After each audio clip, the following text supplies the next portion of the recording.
For the purposes of this first laboratory experiment, the data has already been collected for you and is outlined on the report worksheet for this week. To obtain this data, either a digital caliper, such as this device, or a vernier caliper, such as this one, was used to measure the dimensions of a metal block.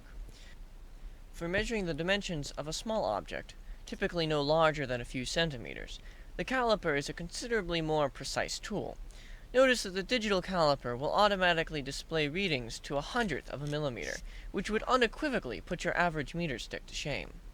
By placing the metal block between the two jaws of the caliper and clamping down, the number on the instrument should represent the linear distance between the two jaws, and thus the width of the block. Coming from a simpler time, without the trivial needs of batteries or LCD screens, the vernier caliper is a completely analog device for high precision measurement. Measuring with the tool is identical to the digital caliper, with the object of interest placed between the jaws of the caliper. However, reading the measurement is a little more complicated and subjective. First, the 0 mark on the lower scale is compared to the divisions of the upper scale. For this example, the 0 mark appears to fall between 32 and 33 millimeters. But this device can be read to one additional order of magnitude. By comparing the delineation marks of the lower scale to delineation of the upper scale, one additional degree of precision can be ascertained by discerning which two marks of the upper scale and lower scale align. Obviously, this comparison can be subjective. But for this example, the 3 on the lower scale appears to be aligned with one of the marks on the upper scale. This means that our final measurement for the vernier caliper would be 32.3 millimeters. In procedure B, we make use of an even more precise measurement tool called a micrometer. An analog micrometer such as this is adjusted by twisting the end knob, and is read by comparing the indicator marks on the adjustment knob to the scale etched in the stationary rod.